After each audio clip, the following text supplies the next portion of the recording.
So today we have our guest, who is, we have several guests, and I'm so excited that all of our guests are here. Our first guest that we have lined up is Jonathon Van Maren from the Canadian Centre for Bioethical Reform. And I first ran across his blog on the website for the Canadian Centre, and he talked about having gone to CPAC 2010, and specifically having listened to Andrew Breitbart, and my ears just kind of perked up. And I was like, I want to know what, because Andrew Breitbart was just this firecracker, trying to take on the liberal media and trying to take on the world, and how the world was trending, especially how the United States is trending in our media and messaging, and trying to say, we just don't need this platform anymore. Let's create one where the truth can be spoken. And so when Jonathon had written about him having listened to Andrew Breitbart and writing about that in the pro-life movement, I was like, yes, we need to know exactly what he said. We need to know.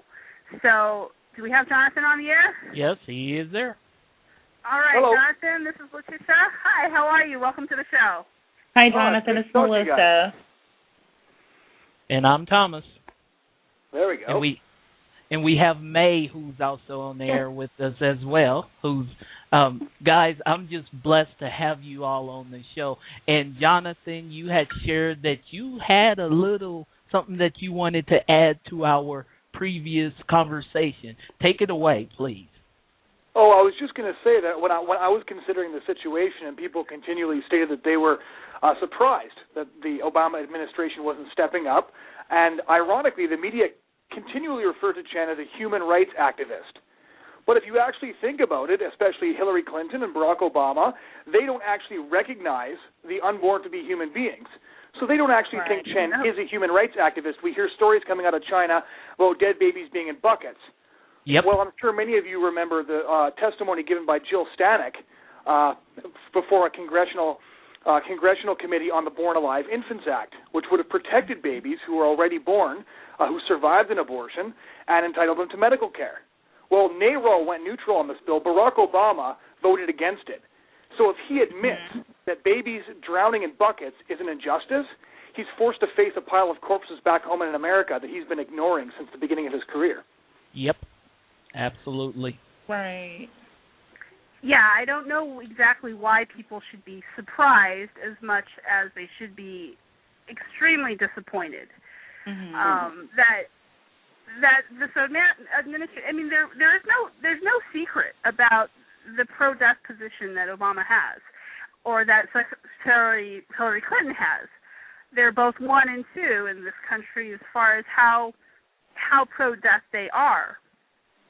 So it should come as no surprise. They use very nice phrases.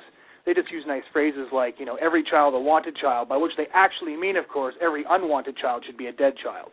Mm-hmm. That's right.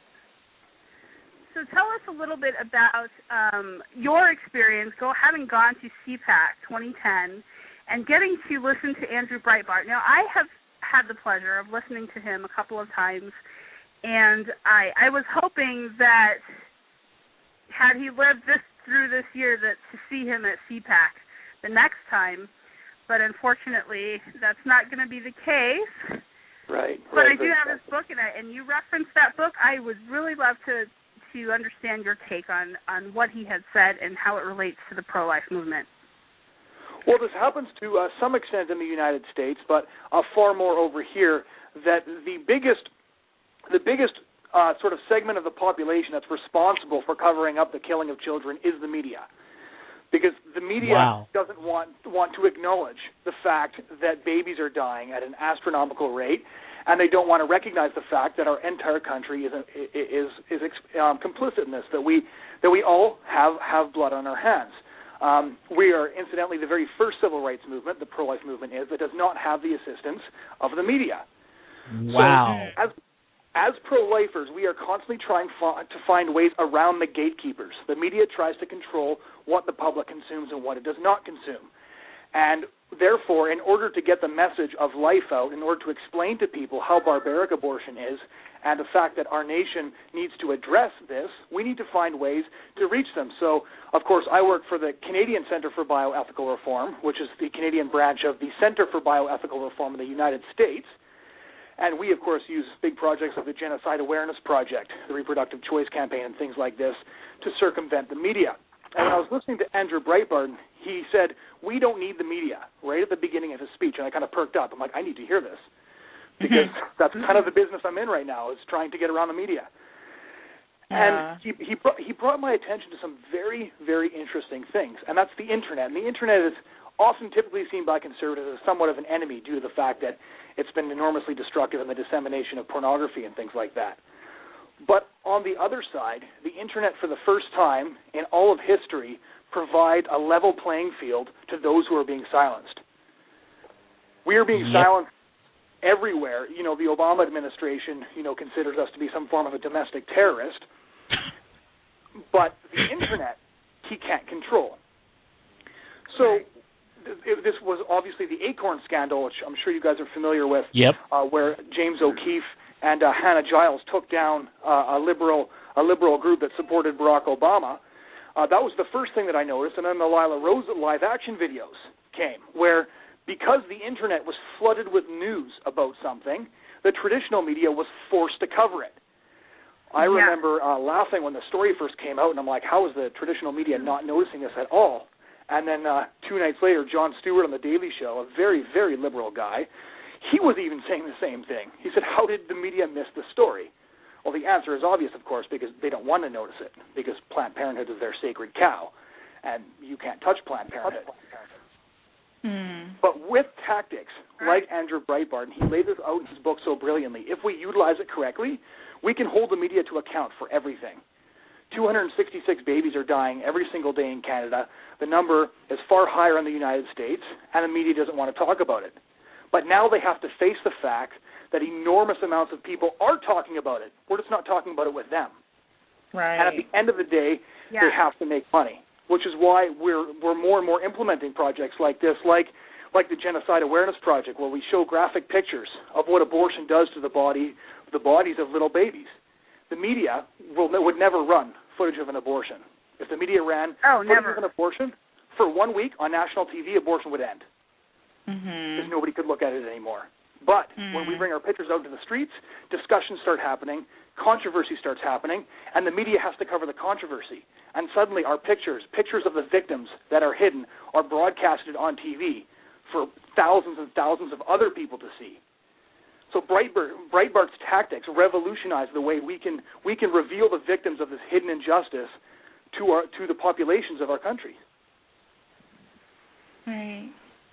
It's an excellent point that we need to use new media and social media, and I would say maybe even we might have to be forced to create new media. I mean, certainly Andrew Breitbart paved the way with Making Big Hollywood and BigGovernment.com and BigJournalism.com, and I foresee that pro-life activists might have to be forced to do similar things. We might have to form completely new media outlets in order to dispel the truth.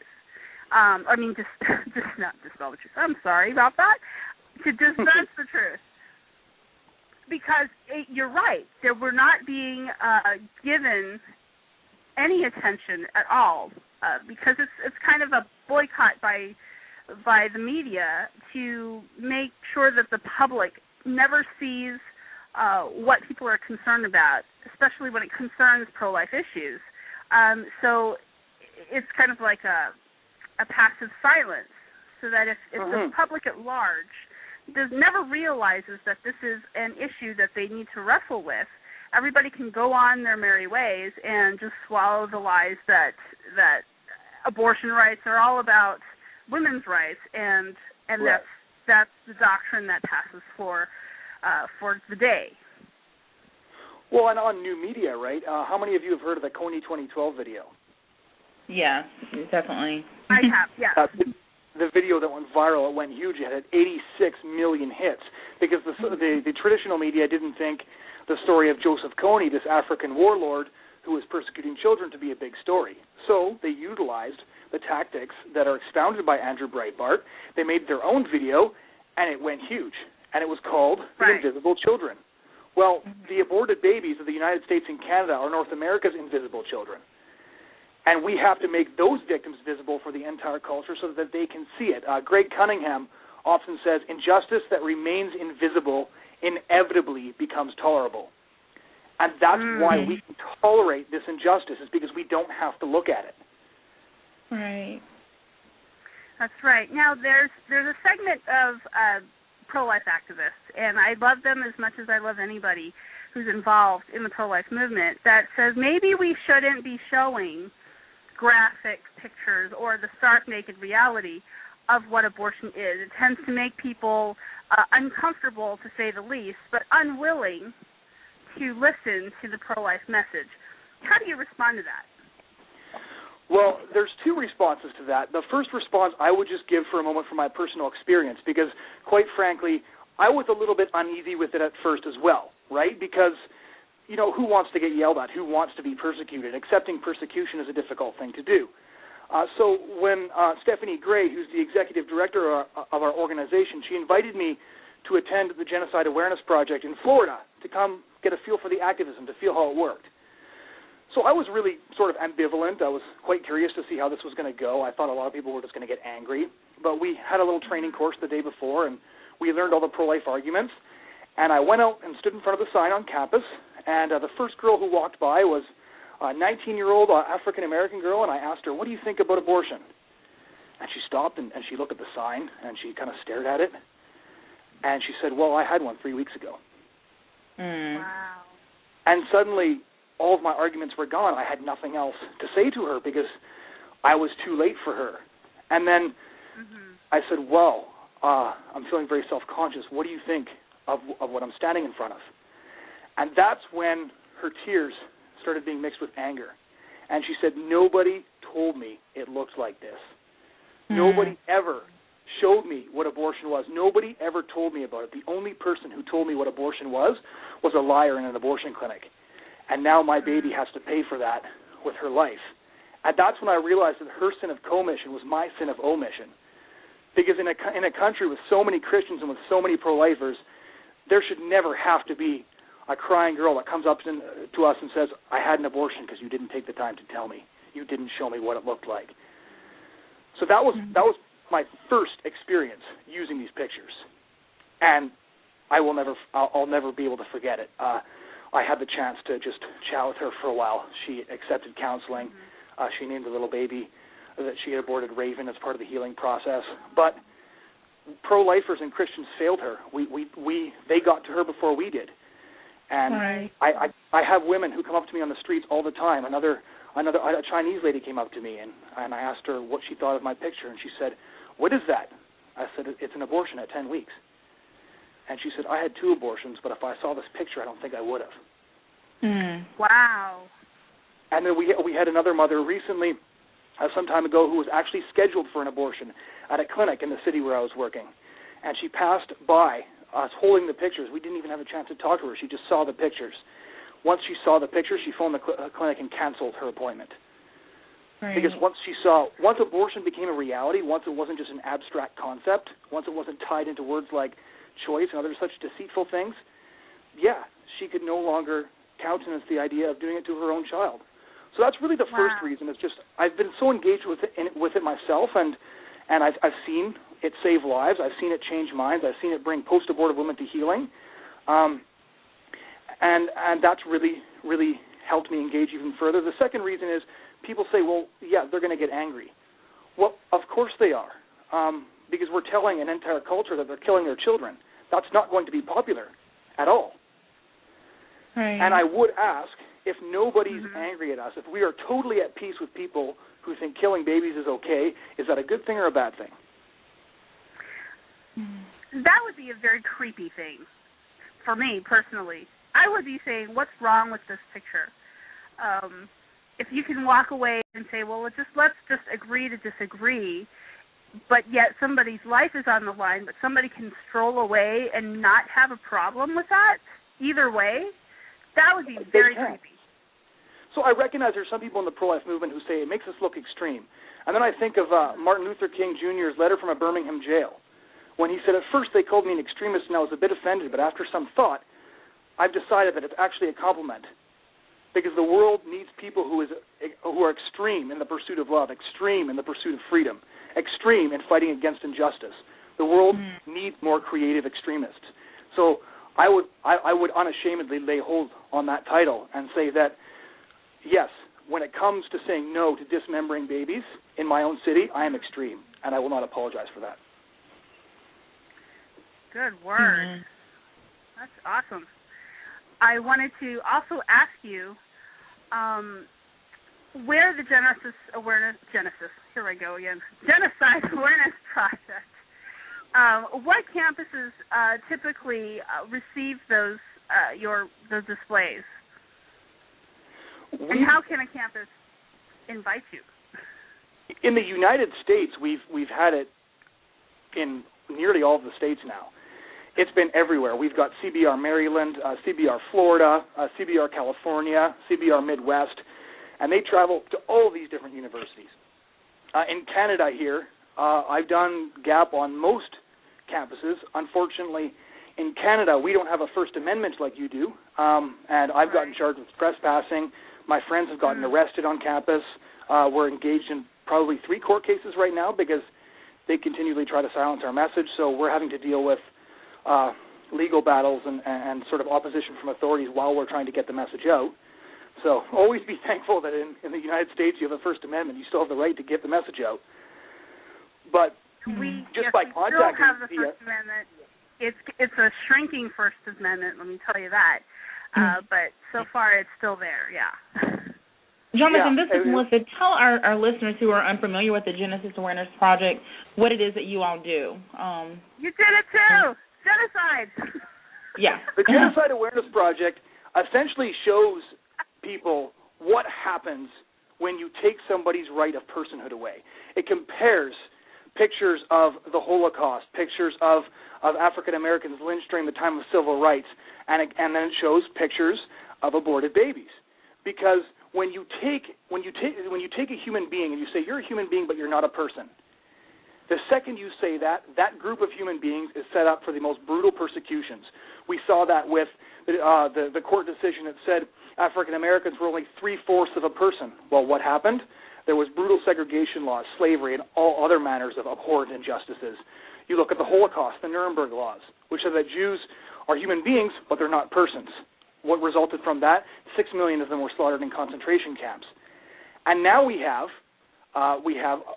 preborn children, and we recognize, yes, they're human beings, but they're not persons. Well, now we're slaughtering them at a rate that we've never seen before in all of human history, 42 million a year worldwide. Mm-hmm. And the comparison is not in the historical circumstances. Those are all very different. But each one was made possible because we looked at a group of human beings and says, you're not persons. And we took that away from them. Mm-hmm. And this is really what the Genocide Awareness Project seeks to expose, because really what happens is a person is a human being. It's a member of the human family. So when you have a group of human beings that is denied personhood, that does not tell us what those human beings are. It tells us what kind of a society we're living in. That's right. That's right. And that's true. When we seek to segregate, and I use that word with the full knowledge of what it means for us here in the United States, when we choose to segregate a population of people in our country and outfit them in a status that says you're not fully a person, you're not deserving of the rights that all the other members of humanity have, regardless of what you call you. That is the beginning of so much atrocity. I mean, that's the beginning of all of the atrocities that we've learned through history. So I'm wondering here about just the relationship between the pro-life community here in the United States and the pro-life community in Canada. And what, you having been on both sides of the border often, how is it that we can, how do pro-life movements help each other? One, it's humorous that you should bring this up. I actually was born in Seattle, so I have dual citizenship. So I've kind of got a stake on both sides of the border, if you will. But what the Canadian Centre for Bioethical Reform does is we bring big groups of volunteers from Canada to the United States every February to Florida to do the Genocide Awareness Project, because we can do it without restrictions. It's a place for us to train people in a place where you guys are still free, because we can't do that in Canada, because in Canada there's always the risk that we might get arrested, that security might shut down the display. So that's really what the Americans have been doing for us, is they're giving us a place to train in peace so that we can come back here and spread that message. Speaking for myself, it was that trip that really made me get involved with the pro-life work full-time and recognize that I was going to dedicate my life to ending abortion in Canada. And so many others that work for us right now would say that they owe their commitment to pro-life work to that trip they made to the United States, where they really saw how effective these projects could be at reaching wounded people and saving babies once they were able to do it without the police breathing down our necks. So, yeah, it was kind of funny. The first time I was in Florida, I remember the police came up, and I was like, I said to one of my friends, "Oh boy, we just set up. We got to take down already." And the American leader looked at us and he said, "How bad is it over there, anyways? They're here to make sure that nobody's going to tear down our display." Well, that's good. Wow. Yeah. Well, under most circumstances, 99% of the time, I think that's the case. Our free speech is protected. Like I said, it's a shrinking First Amendment. As in certain places, on certain campuses, the pro-life display, I forget which campus that it was on. The university had allowed a student to deface the pro-life display that was given full permission and full access by the university for the pro-life artist to put this display up. It was just a field of crosses on their lawn, and so some student had the really genius idea to put condoms on top of all those crosses, and so she had done this, and so the pro-life group that had put up the initial display complained to the university and saying, our display was damaged, our message was damaged by the student, and the university wouldn't do anything about it. In fact, the art department and the professor of the student is not only not apologizing, they are considering giving her some kind of college credit for doing this. If you can't imagine it being more insulting than that. So it is we are suffering some instances where the pro-life message is being compromised and opposed in a way that's protected, and we're not. So, like I said, it is a shrinking First Amendment. It is still there. 99% of the time it'll work for you, but we do have to be careful about that 1% that might rear its ugly head. Right, and I always feel a little bit encouraged when they have to do things like that.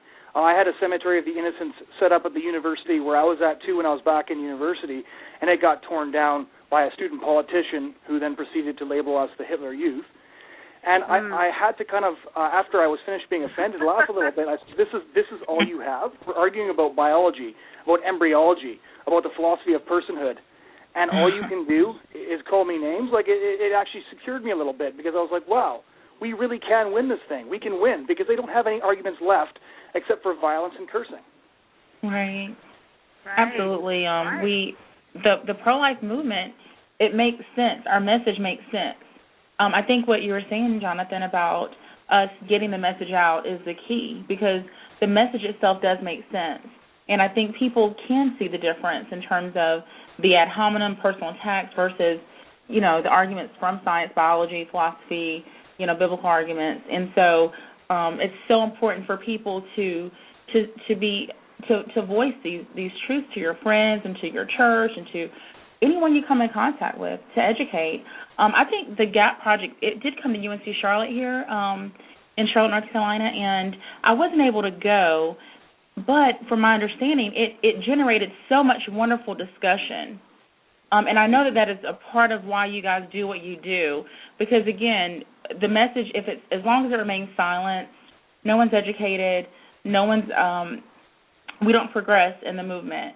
Explain that in terms of how this GAP project does encourage dialogue and some of the things that you've seen happen through the movement. Well, it absolutely encourages dialogue, right? Because if you're holding a sign, let's say, that says abortion kills a baby, you're making a statement, but you're not providing any evidence for that statement unless they decide to stop and talk to you, right? If you have a picture of an aborted baby and says abortion is genocide, you're saying it, but you're also proving it all at the same time, because you're showing the shattered body of that victim that they've never seen before. And they will approach you and talk to you. I'll give you one example of something that even shocked me, and this was actually at the University of Calgary in Alberta 2 years ago. There was a woman who was protesting the display. She had a sign with a coat hanger on it, I believe, that said "Never Going Back." And she came up to me and she started yelling at me a little bit. She said, "I think you guys are horrible. I think you guys are disgusting." And I just remained very quiet, and I said, "Well, I'm sorry you feel that way. Why do you feel that way?" And, as the Bible says, a soft answer turneth away wrath. And she stopped yelling very quickly, and slowly she got quieter, and we started having a discussion. And we talked for about an hour and a half. And after about an hour and a half, she said, "Wow, I didn't realize how stupid my views were." And she ripped up her sign, and she left. Wow. An example in the United States happened as well. This was in Florida last year. A young man came up to me, and we were arguing about abortion, and then finally he said, "Okay, well, I see your point, so I would never have an abortion or encourage somebody to have an abortion, but I'm not going to stop them from having one either."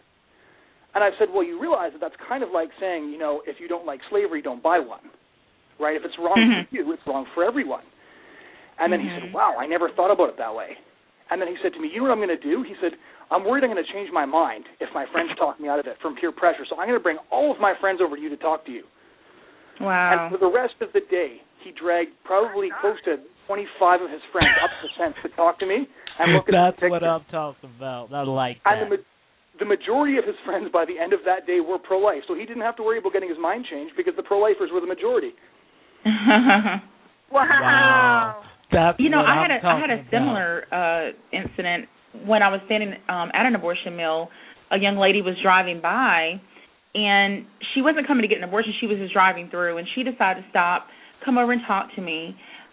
She was very radical, just a moral relativist, universalism, believed in that, and lived a bisexual lifestyle, so didn't believe in absolute truth. She approached me and she said, "Why are you pro-life?" And that question kind of threw me off because I'm like, normally people don't just do that, They're just ready to attack you and to call you names. So she asked me, why was I pro-life? And I was so thankful in that moment that I had studied and that I understood why I was pro-life, because I was able to show her systematically why I was there and why I held to this position. And when I finished, you know what she said? "That makes sense." She said, "That makes sense." And to this day, she is, through a series of conversations in that, she's not only pro-life, but she's now a believer in Jesus Christ. And it started from that one conversation asking me about my views and being ready to answer those questions that she had. So, yeah, discussion and dialogue is so important, and to be ready to have those discussions. Oh, absolutely it is. And yeah, go ahead. Yeah, I wanted to see if Thomas had a question before I kind of jump in and give him the last wrap-up question that we have. Actually, I'm listening away, but Scott, I'm thinking of our last guest, Jonathon. We are all falling down today. Yeah, Golly. well, it happens. Getting so old, this is the beginning stages. But Jonathon, if you can, I would like for you to stick around and listen to the testimony of our next guest, if you have time. Yeah, no problem. Okay, because I just met this young lady today, and she absolutely has stolen my heart in terms of just feeling a camaraderie and just the unity in this fight, in this battle. And as you can see just from the interview, I've been blessed with two phenomenally awesome and wonderful co-hosts where I get to just sit back and learn. They ask the questions and I only jump in when I'm excited, like I interrupted Letitia 3 times because I wanted to hear getting made. But this show, it's man, God, let me just put it like this. Can I tell you to get back in the kitchen, Thomas, please? Yeah, well, my salmon's already out and it's smelling good, but it's all good. Anyway, so Jonathan, thank you. Take it away. One more question for our guest, officially one more question. Where do you see, Jonathan, where do you see the pro-life movement going, and what needs to be done? I think the pro-life movement can win if we look back at history. If we look back at history, the one thing that we often forget when we're looking at a huge problem like abortion is that huge injustices in the past have been faced and they've been beaten. I think of William Wilberforce and Thomas Clarkson, who managed to abolish slavery in Great Britain. I think of the child labor movement that managed to use pictures of the victims to change child labor practices in just over 10 years. I think of the civil rights movement that went from a picture of a boy named Emmett Till, you may have heard of him, a picture of a victim that sparked nonviolent activism that Martin Luther King Jr. could take advantage of, and 10 years from a photo of Emmett Till that first made Rosa Parks sit down in a bus to 1965 when the Civil Rights Act passed. But every one of these movements always did 3 things. They confronted the culture. They went out and directly talked to people. They exposed the injustice. They showed people who the victims were. And third, they accepted all the persecution that happened as a result of what they were doing. I think that if the pro-life movement follows these time-tested and these historically proven methods, that we can absolutely end abortion. I would encourage all the listeners to visit our website called endthekilling.ca, where we have our plan to end abortion in Canada.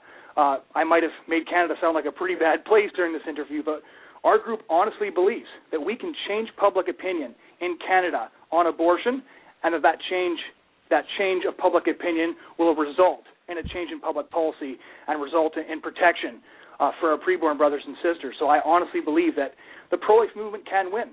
I honestly do believe that. Absolutely.